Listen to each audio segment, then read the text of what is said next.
estoy más en una fase más de decir, quiero divulgar. O sea, como que ya es la siguiente fase que viene, ¿no? Sí, ya no quiero hacer biomecánica pélvica, quiero divulgar. Me encanta.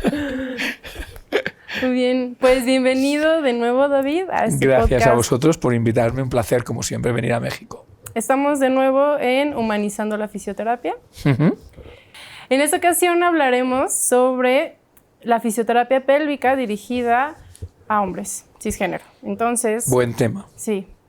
Comencemos hablando de tu experiencia, porque yo sé que tú llevas mucho tiempo trabajando con mujeres y en algún punto dijiste, espera, aquí hay un área de oportunidad y vendría bien comenzar a intervenir, a divulgar, a explorar, a educar. Entonces, ¿me puedes compartir, ¿no?, de tu experiencia? Bueno, llevo 30 años trabajando con mujeres embarazadas, mujeres no embarazadas, ginecología, obstetricia, y a las cuales a todas mis pacientes les doy eternas gracias, porque para mí ha sido un camino de aprendizaje muy bonito, incluso para mi ámbito familiar, para mi mujer y para mi hija, para transmitir toda una serie de conocimientos, y para mí, como hombre, conocer más a las mujeres, incluso para mí, ahora educar a los hombres. Entonces yo siempre me he dedicado más al mundo de la mujer, del embarazo, hasta que llegó un momento que dije, oye, pues nadie habla del perine masculino. ¿Y por qué? ¿Por qué? Vamos a empezar a hablar. Y empecé un poco, pues, como novicio, buscando, ¿qué pasa? Entonces, claro, cuando empiezas a trabajar con el masculino, tú te piensas que es, pues, el típico paciente prostatectomizado, el que se le escapa el pipí, ¿vale? Y lo asocias a un paciente mayor, 70, 80 años, y dices, ¿me voy a dedicar a esto? Entonces, no me gusta, ¿no? Y entonces llega un momento que cuando empiezo a hablar con urólogos y empiezo a trabajar con hombres, veo una ventana de oportunidad muy, muy, muy buena, que es con el deporte, ¿vale? Y ahí es donde veo, pues bueno, que hay mucha lesión en el deporte que se vive bajo también un mutismo. Hay mucho deporte de impacto directo o de impacto indirecto sobre el periné. Y ahí entonces también se abre otra ventana como diciendo, ahora parece que todo es negativo en el ciclismo y en el CrossFit, ¿no? Y no, hay muchos deportes también que es mucho más lesivo.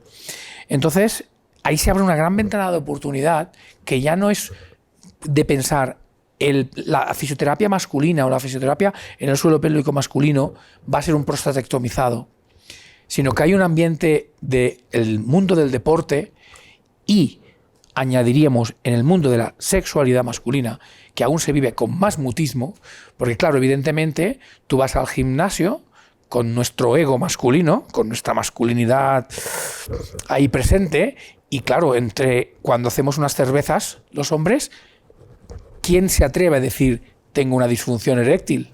O tengo dolor, ¿no? O tengo dolor, evidentemente que no nadie. Tengo deseo sexual. Ahí está. Oye, que últimamente no tengo deseo sexual. Nadie.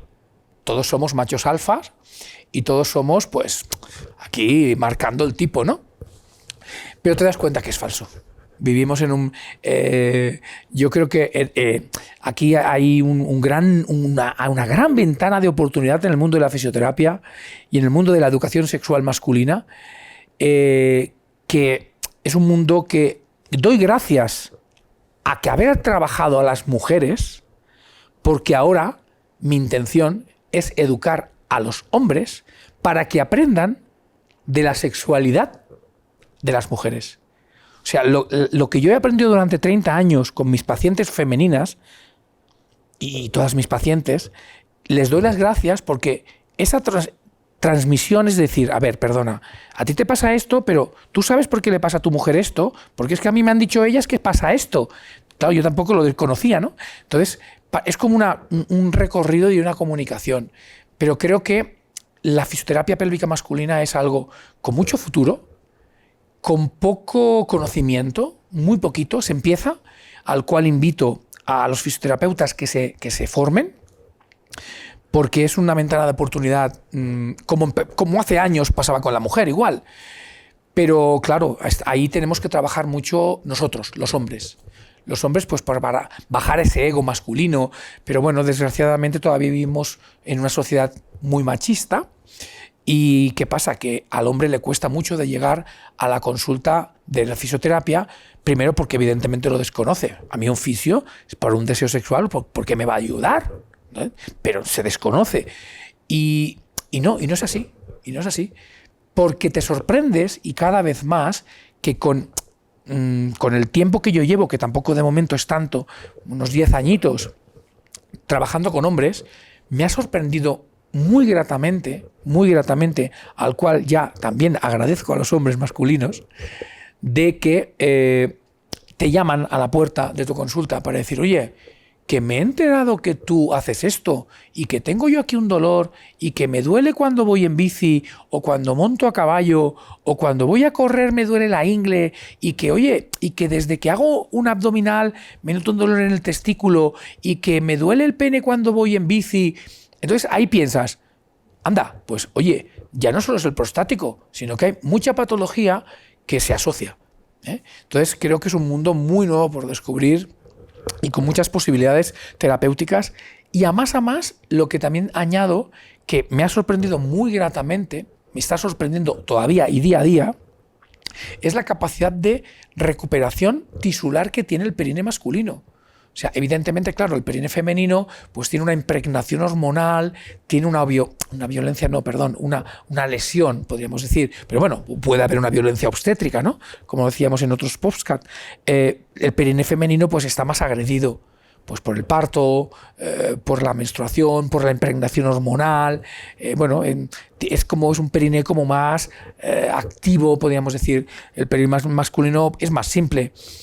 Pero me ha sorprendido gratamente la rapidez con la que recuperamos a los hombres, ¿vale? E incluso prostatectomizados que se orinan, pues a lo mejor en un mes y medio, 2 meses, tienes incontinencias que las reeducas súper bien. Cuando a lo mejor con una mujer, claro, debido a su tejido conjuntivo, a su impregnación hormonal, es un poquito más costoso. Partiendo del hecho de que hay menos educación, ¿no? Hay menos difusión, hay vergüenza, que cuando hablamos de solo pélvico y hablamos de sexualidad, todavía hay muchos prejuicios, hay tabúes, hay un déficit respecto a la educación sexual. Y si nos vamos a los hombres, todavía hay más pena, hay más vergüenza, hay toda esta coraza, ¿no? Hay como un caparazón que no les deja pedir ayuda, ¿no? Entonces creo que tomando en cuenta esto, se debe ser extra respetuoso, extra paciente, ¿no? Muy cuidadoso respecto a ese abordaje, porque... Aquí claro, sí, ahí has dado en el clavo, ¿no? Piensa que aquí jugamos mucho con... Los hombres somos, pues bueno, tenemos un ego, pues bueno, la masculinidad, lo que decíamos, vivimos en una sociedad muy machista todavía y tenemos que luchar contra eso, pues para evitar esa violencia de género. Pero yo creo que aquí es un poco lo mismo que hemos dicho antes, ¿no? La educación. Pero la educación no... Yo siempre digo también una frase, ¿no? Que habría menos dolor pélvico femenino o habría menos vaginismo o habría menos disfunción sexual femenina si el hombre estuviera educado de cómo es la sexualidad femenina. Pero también igualmente recíproco, ¿eh? O sea, es igualdad. Porque incluso muchas veces tan simple como no arriesgarte, sino con la naturalidad de decir, oye, ¿qué has sentido tú en un orgasmo femenino? Oye, ¿y tú qué has sentido en un orgasmo masculino? O sea, es como un tabú, ¿no? Entonces, yo creo que el naturalizar y el normalizar la sexualidad, pues es algo básico, pero no en un adulto, en un niño, en un adolescente. Es cuando tendríamos, si queremos que haya una salud, un sexo saludable, una salud sexual en la vida adulta, en la vida fértil de una pareja, tenemos que educar al adolescente o al niño, sobre todo más al adolescente, que es cuando pues, las hormonas están ahí en guerra, ¿no? Y es cuando pues, ese instinto sexual se eleva, ¿no? Y es cuando pues, empiezan incluso pues, a ver, o pueden empezar a ver esas agresiones. Entonces yo creo que tendría que haber un gran programa de educación sexual, sobre todo a los niños, a los chicos, al hombre, para que hubiera menos violencia con la mujer. Yo creo que la mujer ya lleva mucho camino hecho. La mujer ya está muy bien educada en ese aspecto. Yo creo que se ha empoderado y se está empoderando mucho. Y ahora nos toca a nosotros, sobre todo, aprender, quitarnos las corazas que tú dices. Es natural y no es ni feo, ni sucio, ni ir ahí al instinto animal. Es al hablar. Oye, ¿y a ti qué te gusta? ¿Y te ha gustado? ¿Te hago daño? ¿No te hago daño? ¿Va bien esto? ¿Va bien lo otro? No acabar con una relación sexual, pues lo que decimos allí, en plan animal, ¿no? Claro, pero eso se basa ya pues, desde el amor, desde la comprensión y desde el respeto y desde la comunicación, ¿no? Y esa tontería de que los hombres no lloran, que los hombres no tienen sentimientos, que los hombres tienen que ser fuertes y que los hombres son los que tienen que hacer... No, buscamos la igualdad. Entonces la igualdad empieza en eso. Exacto, es abrir el diálogo, porque además es como entender, es un sistema patriarcal, que es misógino, ahí está. Donde hay mucho abuso. Claro, porque vivimos en una sociedad patriarcal claro. Y todavía estamos en una sociedad patriarcal y tenemos que, justamente yo creo que sí, por eso, como estamos en una sociedad patriarcal, yo creo que tenemos que empezar a trabajar a los niños adolescentes, niños, no niñas, a los niños, chicos, adolescentes. Porque es cierto que, claro, el que está agrediendo sexualmente más hoy día es el hombre a la mujer. Hay muchos abusos sexuales. Entonces, se tiene que educar a ese hombre. O sea, nos tenemos que educar a nosotros. Y hablando como oficios pélvicos, hay gente, ¿no?, que se dedica a fisioterapia pélvica en pediatría, por ejemplo. Entonces, sería un gran momento para poder realizar esa educación sexual, ir acompañando ese desarrollo humano. Porque nosotras como oficios y personal sanitario que hacemos este acompañamiento a lo largo de la vida, podemos interceder incluso desde tú que ves a una paciente, a una consultante embarazada, con ella estás haciendo esta educación sexual y entonces cuando nace su bebé, ¿no?, entonces ella puede también transmitir esa educación sexual. Y como dices, la pareja también. Y entonces ahora viene fisiopélvica en pediatría y hace ese acompañamiento. Y a lo largo de la vida saber que puedo ir con el fisio. Sí. ¿No? A lo largo de mi desarrollo es lo mismo sexual. que decíamos antes en el posparto. Yo los pospartos me gusta tratar a la pareja. Evidentemente que voy a tratar una episio, un desgarro, un dolor a la mujer o al bebé. Pero yo digo, trato a la pareja. Porque a la parte emocional del hombre. Porque el hombre estaba perdido. Pero en el sexo ocurre lo mismo. Y hoy día, pues por desgracia, el porno pues está haciendo mucho daño, ¿vale? ¿Por qué? Porque los chicos, o las chicas incluso, o sea, no solo vamos a echarnos las culpas a nosotros. Hay mucha chica que se piensa que el sexo pues tiene que ser eso, una agresión, un dolor, un no consentimiento. Claro, ser brusco, ser agresivo.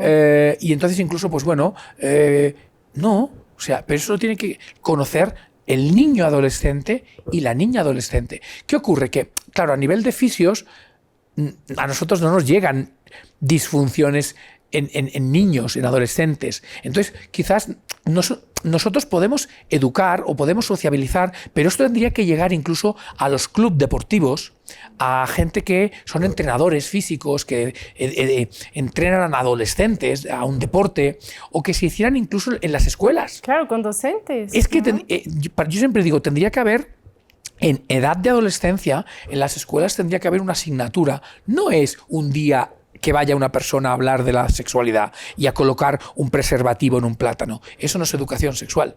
Tendría que haber una asignatura de 6 meses con psicólogos, fisioterapeutas, urólogos, médicos, sexólogos, y cada uno diera su experiencia para que ese adolescente, niño, niña, o chico, chica, se respetara, y ahí vamos a crear una educación saludable. Y si esto no lo hacemos, estamos cayendo en un pozo bastante hondo. Tomemos, por ejemplo, ese tema de la pornografía, ¿no? Sí. Que, a ver, no tenemos esta educación para distinguir la ficción de la realidad. Totalmente. O sea, chico, o sea, entiende que esto es ficción, Claro. ¿no? Pero lo traspolamos a la realidad. Están estos encuentros súper violentos que además nosotras estamos socializadas para someternos, para inhibirnos, para paralizarnos cuando nos sentimos agredidas. Sí, y los hombres como a no respetar sí, esos límites, ¿no? Y es que incluso ese niño, ¿vale? Ese niño tiene que saber que bueno, pues que a lo mejor es lo que está realizando a nivel sexual no va a ser lesivo, va a ser negativo para su desarrollo sexual. ¿Por qué? Porque, por ejemplo, es un poco lo que decíamos, ¿no? Parece que, bueno, pues los hombres estamos como más habituados a ver porno, ¿no? La pornografía. Un adolescente niño, pues bueno, ve pornografía y él asocia de que el sexo tiene que ser algo brusco, la masturbación tiene que ser brusca, todo tiene que ser en plan el guerrero, ¿no? Es la posición masculina del guerrero y la mujer es la sumisa. Pero es que ese adolescente tiene que entender que, aparte de que no es así, que es que puede ser lesivo para su zona pélvica, para cuando sea un adulto. Porque incluso, pues bueno, eso puede producir lesiones en su glande, en su zona testicular, en su suelo pélvico, y puede dañar su zona pélvica. Entonces, es muy distorsionante. O sea, lo que tú decías, ¿no? De diferenciar la realidad de la ficción. Pero ¿qué pasa? Que el adolescente eso no lo sabe. Él solo coge un vídeo y él ve que es eso, que es una agresión y que tiene que ir a un instinto animal. Ahí, dale, venga, venga, va. Bueno, que sí, que evidentemente que hay mucha más violencia de género en las mujeres. Por ejemplo, en España hay mucha violencia de género, hay mucha mujer que muere agredida por un hombre. Y eso es muy grave. Y no. O sea, es que incluso fíjate que decimos instinto animal. Y yo creo que hasta los animales a veces se respetan más. Porque cuando vemos un celo, la elegancia a veces con lo que los animales hacen el celo. Como las ferormonas de un animal femenino o como el cortejo que hace un ave femenina al masculino o cómo canta, cómo lo llama. Es que yo creo que los animales se están respetando más últimamente que los humanos. O sea, estamos deshumanizándonos.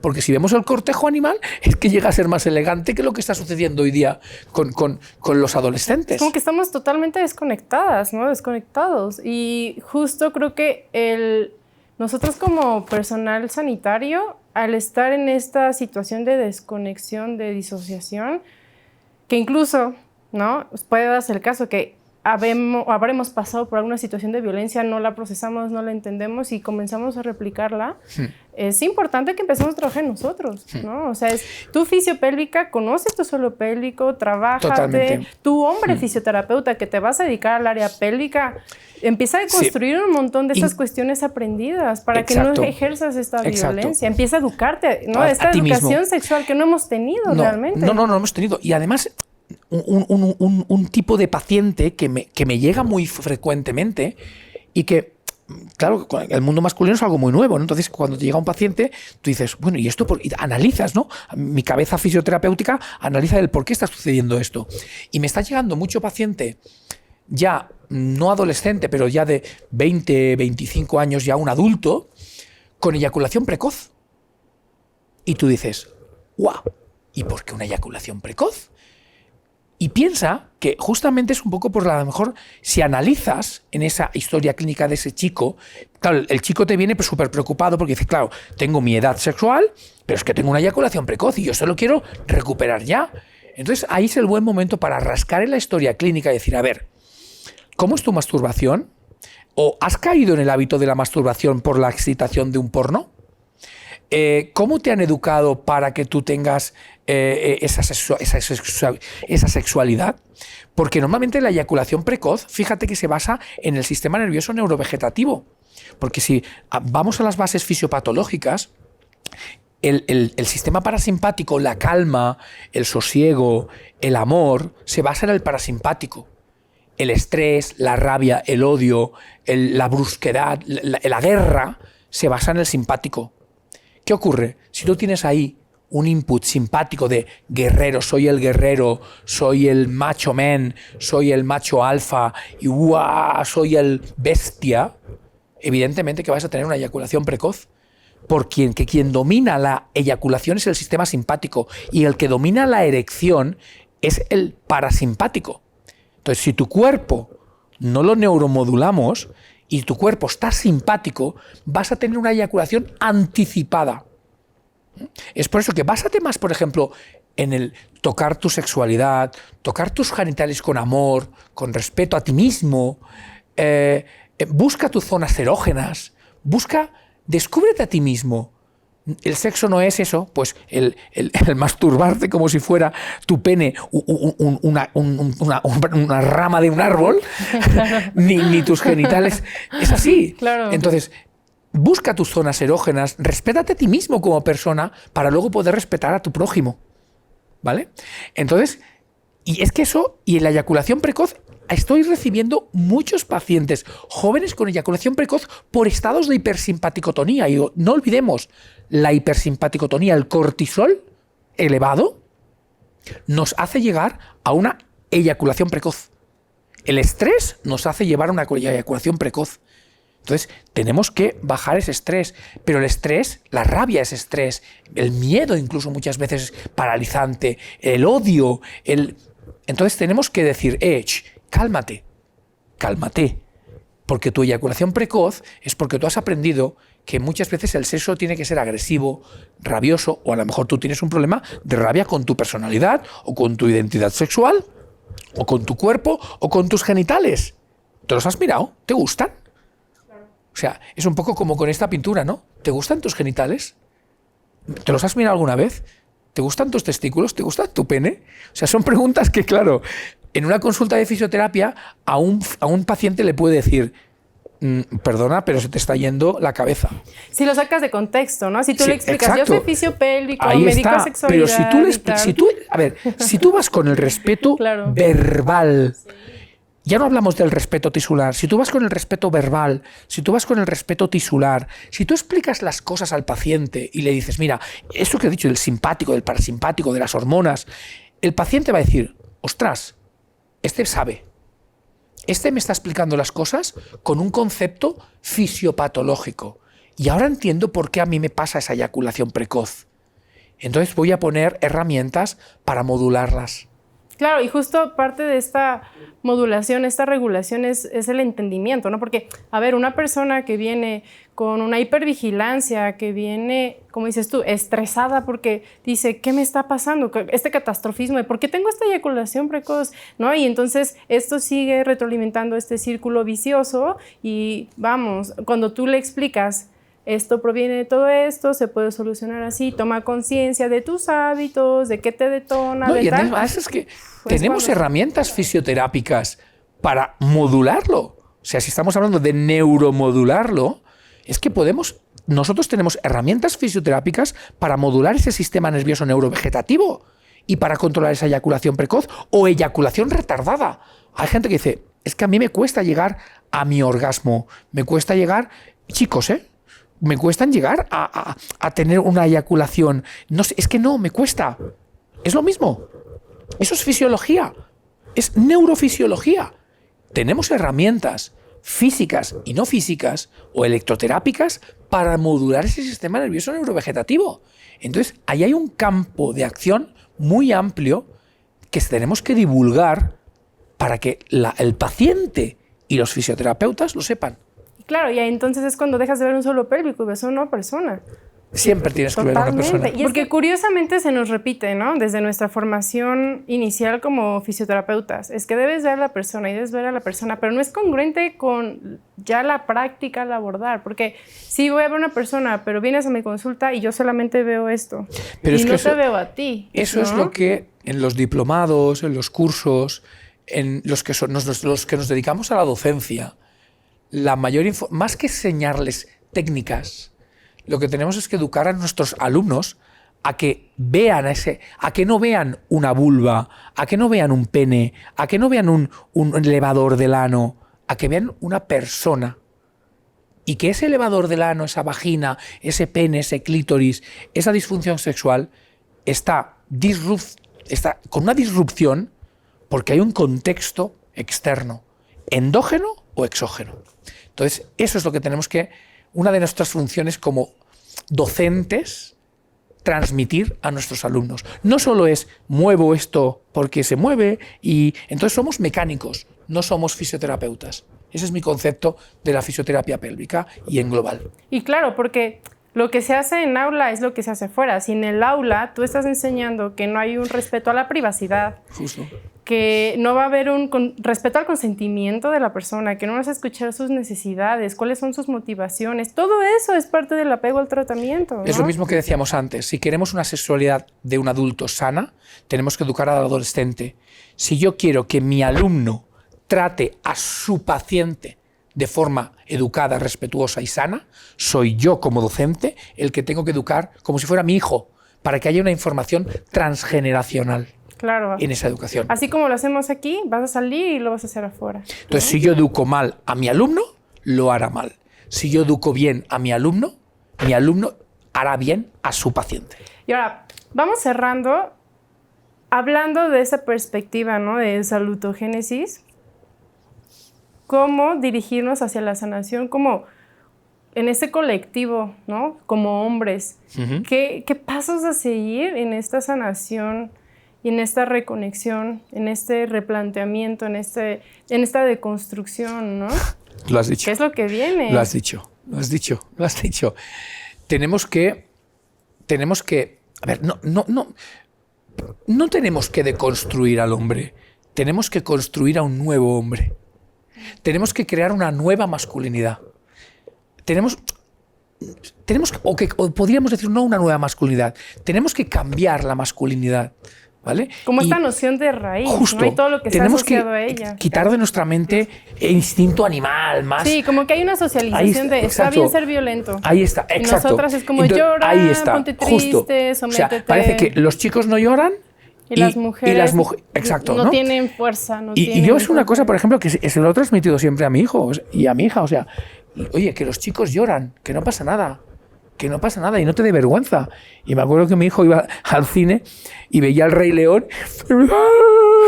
Y es que, claro, se ríen de mí porque yo lo digo, pues que se te rían. Pero ¿qué más bonito que expresar una emoción?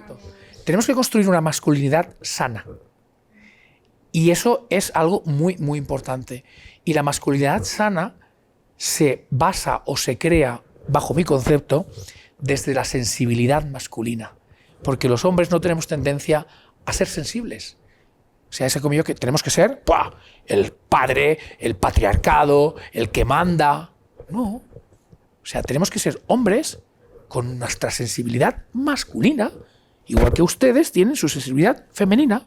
Y esa es la unión, y eso es la igualdad, y eso es la vida, y eso es la procreación, y eso es la energía positiva del universo.